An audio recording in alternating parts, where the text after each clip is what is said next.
Hello বন্ধুরা, দেখো আজকে আমি চলে গেছিলাম একটু বিকেলবেলাতে।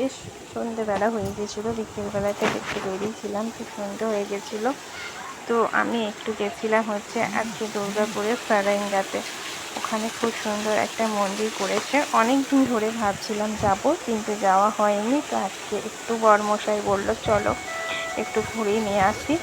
তো গেছিলাম। তো দেখো কি সুন্দর, দারুণ করেছে, একটু গ্রামের ভিতর দিয়ে, কিন্তু খুব সুন্দর। আর অনেক ঠাকুর রয়েছে এখানে।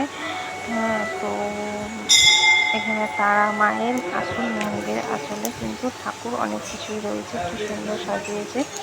ওই যে বর আর দুই মেয়ে, এই যে মা তারা, সবাই একটু প্রণাম করে নাও। তো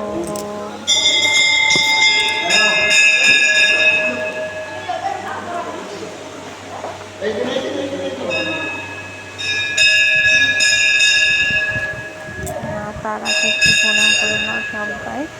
তো খুব সুন্দর লাগছে, কিন্তু আজ পুরো অরিজিনাল তারা মা লাগছে। তো দেখো নিচে নেমে কি দেখলাম, খুব সুন্দর।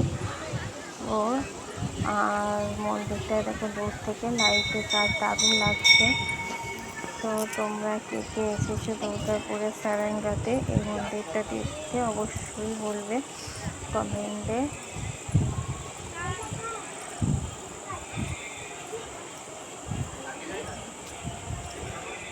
এই মন্দিরটার বাইরে অনেক ছোট ছোট দোকান রয়েছে। তো ছোট ছোট দোকানগুলোতে যে দোকানি অনেকজন বসেছে। আর এটা হচ্ছে দেখো, ও হচ্ছে একটা রাধাকৃষ্ণের মন্দির। এটা রাধাকৃষ্ণ, কত সুন্দর লাগছে রাধাকৃষ্ণকে দেখতে।